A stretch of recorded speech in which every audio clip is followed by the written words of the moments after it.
Hi hello నమస్తే. నేను journalist Sai. Andhra Jyothi ABN Radhakrishna ఆయన చేసిన వ్యాఖ్యలపై వైసీపీ శ్రేణులు ధర్నా చేశారు. సో ఈ ధర్నాకు సంబంధించి ధర్నా జరిగిన తీరుని ఖండిస్తూ జనసేన అధినేత పవన్ కళ్యాణ్ గారు ఒక ట్వీట్ చేశారు. సో ఆ ట్వీట్ ఇప్పుడు వైరల్ అవుతుంది. ఆ ట్వీట్లో ఆయన పలు అంశాలు ప్రస్తావించారు. అసలు అంటే ఇంతవరకు రాష్ట్రంలో అనేక సందర్భాల్లో అనేక సమస్యల గురించి మాట్లాడిన పవన్ కళ్యాణ్ గారు కేవలం రాధాకృష్ణ విషయంకి వచ్చేప్పటికి ఎందుకు మాట్లాడారంటే పవన్ కళ్యాణ్ గారు దీన్ని సపోర్ట్ చేస్తున్నట్ట, అసలు ఏం జరుగుతుంది? ఈ అంశం మనతో మాట్లాడడానికి అడ్వకేట్ అయ్యప్ప గారు ఉన్నారు. సార్తో మాట్లాడదాం. నమస్తే అండి. నమస్తే సార్. సార్ ఫస్ట్ మనం అంటే ఈ పవన్ కళ్యాణ్ గారు లెటర్ కన్నా ముందు మనం రాధాకృష్ణ గారు చేసిన వ్యాఖ్యల గురించి ఒకసారి మాట్లాడదాం. మీరు వినే ఉంటారు ఆ వ్యాఖ్యల గురించి. అత్యంత జుగుప్సాకరమైన అలాంటి వ్యాఖ్యలు అసలు రాధాకృష్ణ గారు ఎందుకు చేశారు అనుకుంటున్నారు మీరు? ఇప్పుడు పత్రిక అనేది భారత రాజ్యాంగం ఇచ్చినటువంటి స్వేచ్ఛ భారతావనిలో ప్రజలకి, ప్రభుత్వాలకి ఒక వారధిగా ఉంటూ ప్రజా సమస్యల్ని ప్రభుత్వాల దగ్గర తీసుకెళ్లేటువంటి ఒక మాధ్యమే జర్నలిజం అండి.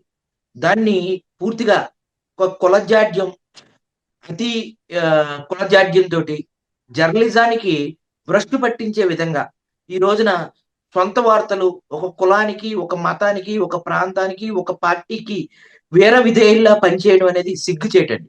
అందులో భాగంగానే రాధాకృష్ణ గారు చేసినటువంటి వ్యాఖ్యలు ఏ పార్టీ అయినా అవ్వచ్చు అండి. పార్టీలు అనేవి పక్కన పెడితే మహిళల్ని కించపరిచే విధంగా, ఒక భార్యల్ని మళ్ళీ వాళ్ళకి చెల్లెళ్ళని చెప్పి పెళ్లి సంబంధాలు చూస్తారు అనే వర్డ్ భార్యకి, చెల్లికి తేడా లేకుండా మాట్లాడటం అనేది నేను ఖండిస్తూ ఉన్నానండి. అంటే ఏంటి, మహిళలు ఏ పాత్ర, ఇప్పుడు భార్యని చెల్లి అంటే అది ఎంత తప్పండి ఇది? మనం ఒక సభ్య సమాజంలో ఉన్నాం. ఇక్కడ వాయి వరుసలు ఉంటాయి.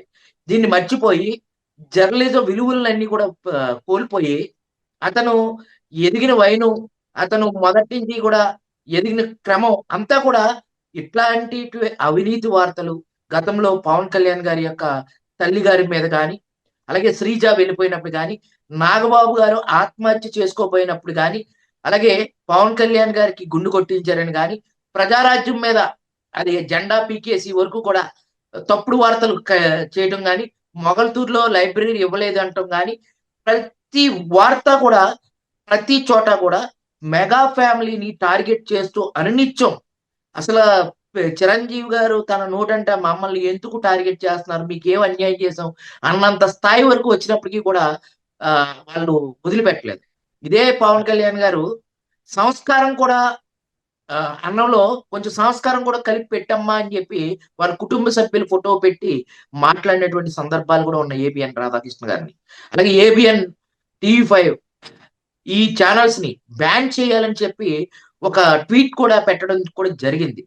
గతంలో అసలు ఏబిఎన్ రాధాకృష్ణ గారు చేసినటువంటి అరాచకాలు, వీణావాణి గాని, అలాగే రాజధాని ఇటుకలు సేకరిస్తామని చెప్పి రాజధాని నిమిత్తం డబ్బులు తీసుకున్నాయి కానీ వేటికి కూడా లెక్కలు లేకుండా అనేక ప్రజల మీద వసూలు చేసినటువంటి డబ్బులు ఇవ్వలేదని చెప్పి బాహాటంగా సామాజిక మాధ్యమాల్లో కూడా రావటం జరిగింది. అటువంటి వ్యక్తి జర్నలిజం పేరు చెప్పి విలువలు కోల్పోయి ఒక కులానికి, ఒక పార్టీకి చేస్తూ, మరో పక్క ఇటీవల కాలంలో కందుల దుర్గేష్ గారు జనసేనలో పవన్ కళ్యాణ్ గారి తర్వాత అంతటి చరిష్మా ఉన్నటువంటి నాయకుడు, అతన్ని భగ్నం చేయాలని చెప్పి అతని మీద పర్యాటక శాఖలో కూడా అవినీతి జరుగుతుందని చెప్పి ఒక తప్పుడు వార్తల్ని వండివార్చడం కూడా జరిగింది.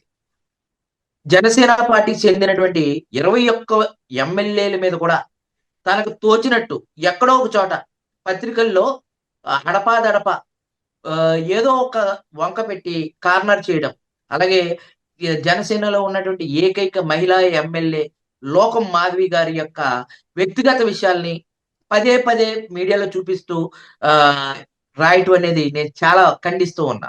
అసలు జర్నలిజం కాదు, నేను అలా చెప్పకూడదని ఒక బ్రోకరిజం లాగా పనిచేయడం అనేది జర్నలిజం విలువలకి, పత్రికలకి ఈ రోజున విలువ లేకుండా పోయిందంటే ఇటువంటి పత్రికలే అండి.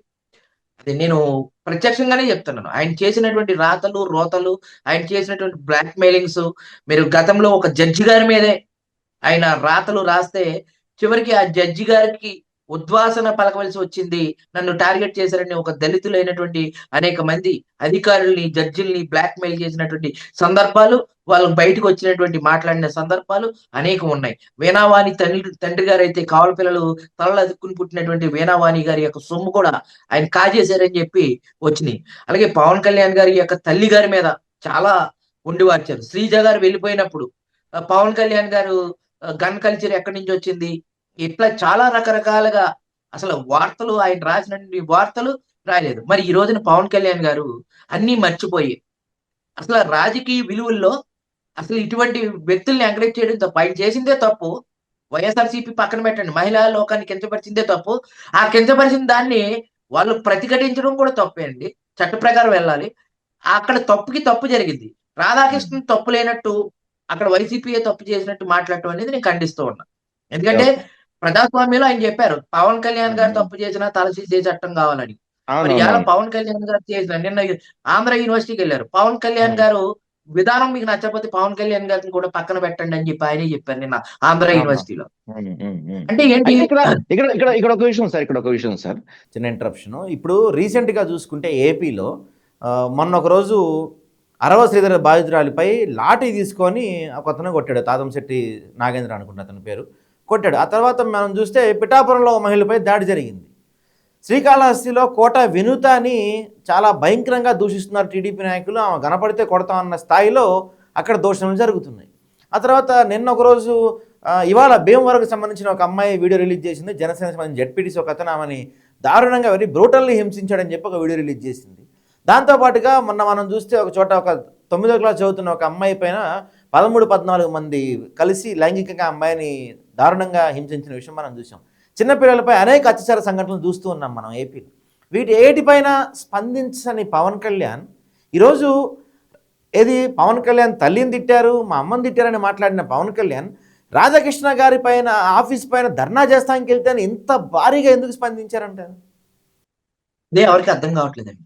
మొన్న రఘురామకృష్ణరాజు గారికి చిన్న దాడి జరిగితే అతనికి ఏం అవునవును. జరగకపోయినా సరే వెంటనే దాన్ని స్పందించారు. ఖండించారు. వెంటనే టీవీ స్పందించారు. 5 మీద వెంటనే. గతంలో టీవీ 5 వ్యాఖ్యలు చేసినప్పుడు ఆ టీవీ 5 మీదకి వెళ్ళినప్పుడు ఖండించారు. ఆంధ్రజ్యోతి అవును. మీద ఖండించారు. హ్మ్. అలాగే హ్మ్. గతంలో మహాసేన రాజేష్ ఒక సభకు హ్మ్. వెళ్లి మాట్లాడితే హ్మ్. అక్కడ కూడా ఆయన ఖండించడం ఎవరు తెలియదు. ఆ? హ్మ్. ఇట్లా ప్రతి చోట కూడా ఆయన ఖండించడం కూడా జరిగిందండి. అవునవును. రాధాకృష్ణ ఆ ఏదైతే మహాసేన రాజేష్ ఇంతవరకు కూడా జన సైనికులు ఈ 2 సంవత్సరాల్లో అంబటి దీపు గాని, హ్మ్. అలాగే ఏదైతే కందుకూరులో ముగ్గురు ఒక అతను చనిపోయారు. ముగ్గురులో ఒక అతను చనిపోయి మిగతా ఇద్దరు విగత జీవులై ఉన్నటువంటి సంఘటనలో గాని, అంబటి దీపు చాట్రాయి న్యూజివీడు మండలంలో ఉన్నటువంటి చాట్రాయి జన సైనికుడు విషయంలో గాని, హ్మ్. సంకుల మల్లయ్య ప్రకాశం డిస్ట్రిక్ట్ లో గాని, కోట వినుత గారు తన బెడ్రూమ్ లో సీసీ కెమెరాలు పెట్టించి శ్రీధర్ రెడ్డి అక్కడ ఎవరైతే శ్రీకాళహస్తి ఎమ్మెల్యే ఉన్నాడో తనని ఇబ్బంది పెడుతున్నాడని చెప్పిన విషయంలో గాని, అవును. జనసేనలో ఒక ట్రెండింగ్ గర్ల్ గా ఉన్నటువంటి ఆ హ్మ్. అమ్మాయి భూమిని కాజేస్తే ఆ ప్రకాశం డిస్ట్రిక్ట్ లో కొట్టే కావ్య ఆ అమ్మాయి అవును. విషయంలో గాని, ఆకుల వనజ విషయంలో గాని, అలాగే నేను కోటిపిల్ల అయ్యప్ప మా ఇంటి మీద 2 సార్లు దాడులు చేసి కోఆపరేటివ్ సొసైటీలు దోచుకున్నటువంటి సంఘటనలో ఆధారాలతోటి మంత్రి గారికి, కందుల దుర్గేష్ గారికి చెప్పినప్పుడు, ఇంటి మీద దాడులు చేసినప్పుడు గాని, అలాగే ఇప్పుడు జన సైనికులు మచిలీపట్నంలో ఇల్లు కూల్చివేసినప్పుడు గాని, శ్రీకాళహస్తిలో కూడా అన్ని తన సొంత తలంలో తాను కట్టుకున్నప్పుడు రేకుల షెడ్‌లకి మున్సిపాలిటీ పర్మిషన్ అవసరం లేదు. షెడ్‌లు హ్మ్. కాబట్టి. హ్మ్. షెడ్‌లకి అవసరం అవును. లేదని చెప్పి ప్రొవిజన్ ఉంది. హ్మ్. అటువంటి స్లాబ్‌లేస్తేనే ఉండాలి. అవును. మున్సిపాలిటీ రేకుల షెడ్‌లను కూడా కూల్చివేస్తూ ఉంటే, వారికి హ్మ్. కూడా భరోసా లేకుండా మాట్లాడటం విషయంలో గాని, ఇట్లా అనేక సందర్భాలు ఈ రాష్ట్రంలో కోకొల్లలున్నాయండి. నిన్న కాక హ్మ్. మొన్న ఆహ్, లోకేష్ గారి యొక్క నియోజకవర్గం మంగళగిరిలో కూడా ఇద్దరు మహిళలు తమ భూమిని టీడీపీ వాళ్ళే కబ్జా చేశారు. మేము జనసేన పార్టీయే ప్రజారాజ్యం నుంచి ఉన్నామన్నా సరే, అది నా ఫేస్‌బుక్‌లో కూడా పెట్టడం జరిగిందండి. ఇట్లా హ్మ్. రాష్ట్రంలో పవన్ కళ్యాణ్ గారు చచ్చిపోయినప్పుడు స్పందించాలి. అంటే మిగతా అన్నిట్లికి డిప్యూటీ సీఎం స్పందించాలి అంటే అది అంత సాధ్యం కాదు. 5,00,00,000 మంది జనాభాలో రోజు ఏదో చర్య జరుగుతూ ఉంటది. హ్మ్. ఏదో హ్మ్. ఒక హ్మ్. ప్రమాదాలు లేకపోతే అనివార్య కారణాలు కొన్ని అసంఘటిత కార్యకలాపాలు కొన్ని అనుకోని సంఘటనలు జరుగుతూ ఉంటాయి. అన్నిటిని అవును. ఖండించమనట్ల. కానీ పవన్ కళ్యాణ్ గారిని నమ్ముకున్నటువంటి జన సైనికులు, నేను కత్తిపోట్లతోటి పవన్ కళ్యాణ్ గారి ఆఫీస్కి వెళ్తే కనీసం అక్కడ కూర్చోమని దిక్కు కూడా లేదండి. అటువంటి పరిస్థితుల్లో మేము ఉన్నాం. ఎందుకంటే ఇతర పార్టీ ఎక్కడో ఏబిఎన్ రాధాకృష్ణ హైదరాబాద్ లో, ఆంధ్ర రాష్ట్రంలోన వైసీపీ కార్యకర్తలు వాళ్ళు పడతారు, ఏదో పడతారు, వాళ్ళ మీద వీళ్ళు రాశారు, వీళ్ళేమో వెళ్తారు. రకంగా అక్కడ ఏదో జరుగుతుందండి. కానీ మీరు ఖండించవలసిన అవసరం మనకేముంది?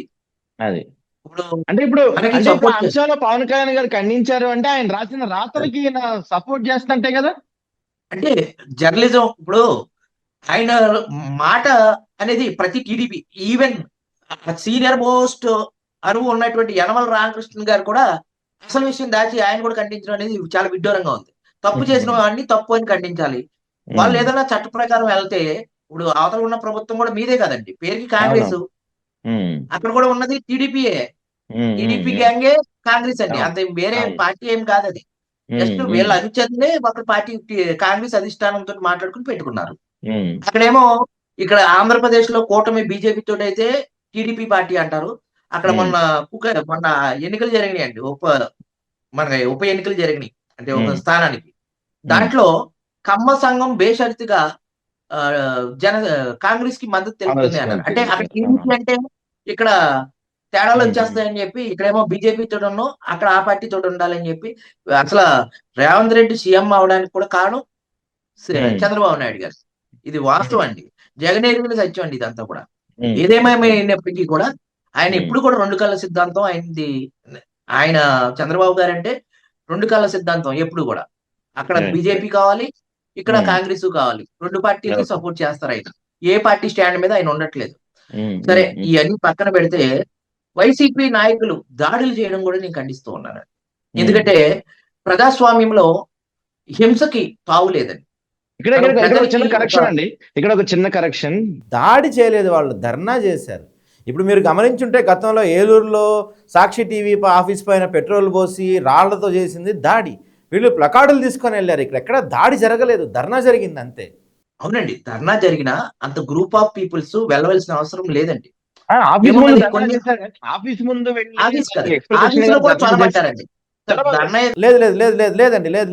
చొరబడలేదు, బయట నుంచి ధర్నా చేశారు, చొరబడే ప్రయత్నం చేయలేదు అక్కడ. ఇప్పుడు ప్రజాస్వామ్యంలో చట్టాలు, పోలీస్ స్టేషన్లు ఉన్నాయండి. తప్పు చేసిన ప్రతి ఒక్కడి ఇంటికి వెళ్ళిపోయి ధర్నాలు చేయడం కరెక్ట్ కాదు కదండి. అంటే మనం వాస్తవాన్ని వాస్తవంగా మాట్లాడుకోవాలి, మనం మీడియాలో ఉన్నాం కాబట్టి వాస్తవాన్ని వాస్తవంగా మాట్లాడుకోవాలి. ప్రజాస్వామ్యంలో ప్రజాప్రతినిధులుగా ఉన్నాం కాబట్టి మనం ఉన్నటువంటి చట్టాలని, పోలీసు వ్యవస్థని మనం గౌరవించాలండి, గౌరవించే ముందుకు వెళ్ళాలి.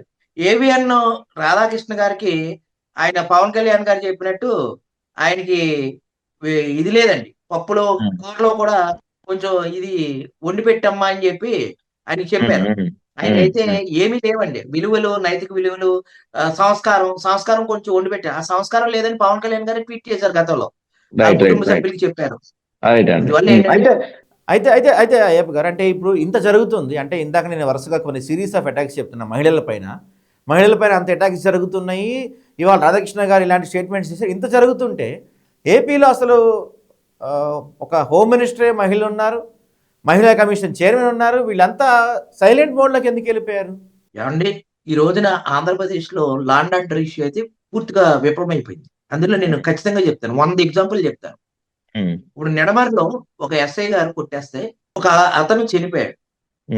ఆ కుటుంబానికి న్యాయం చేయాలని 4 రోజులు పరితపిస్తే, ఆ సెల్ ఫోన్లు చనిపోయిన గంటలోనే బాడీ రాకుండానే ఆ ఎమ్మెల్యే గారి అనుచరులు దాన్ని 12 లక్షల రూపాయలకి ఎస్ఐకి సపోర్ట్ చేస్తూ రాజీ చేశారంటే అసలు ప్రజాస్వామ్యం ఉందా లేదా? అంటే అంటే డబ్బుతోటి వ్యవస్థలు కొనేయడమేనండి. అది పబ్లిక్ ప్లాట్ఫామ్స్ లో, సామాజిక మాధ్యమాల్లో, మీడియా ఛానల్స్ లో కూడా అతను కొట్టడం వల్ల అతను ఆత్మహత్య చేసుకున్నాడు ఆత్మన్యూన్యత భావంతో అనేది పూర్తిగా వైరల్ అయిన తర్వాత కూడా ఒక ప్రాణానికి విలువ కట్టారు ధర్మరాజు గారు, ధర్మప్రభులు, ఉంగుటూరు ఎమ్మెల్యే గారు, అంటే జనసేన పార్టీకి. అంటే ఇటువంటి తెలుసు పవన్ కళ్యాణ్ గారు, తప్పు చేసిన వాడు ఎంతటి వాడైనా శిక్షిస్తారని చెప్పి పవన్ కళ్యాణ్ గారు అంటున్నారు, చంద్రబాబు గారే అంటున్నారు. కానీ ఆ శిక్షించే సందర్భం వచ్చినప్పటికీ ఎవరికి నోరు మెదట్లేదు. ఓకే. అదండి. చాలా చోట్ల అండి లా అండ్ ఆర్డర్ ఇష్యూస్, మొన్న ఒక అమ్మాయిని ₹8,00,000 తీసుకొని ఒక సీఐని సస్పెండ్ చేశారు. తర్వాత ఇంకో సీఐని సస్పెండ్ చేశారు. ఎక్కడ పడితే అక్కడ లా అండ్ ఆర్డర్ అయితే మిస్‌యూజ్ అయిపోయిందండి. అది మటికి రైట్. కన్ఫర్మ్‌గా చెప్తాను. పోలీసులకి అసలా చాలా మిస్‌యూజ్ అయిపోతుందండి పోలీసు వ్యవస్థలో. ఆళ్ళకి రాజకీయ నాయకులు ఒత్తిడి తీసుకొచ్చి మరి ఆళ్ళ చేత తప్పులు చేపిస్తున్నారు. రైట్ అండి. Right. Okay. Okay. Thank you అండి. నమస్తే.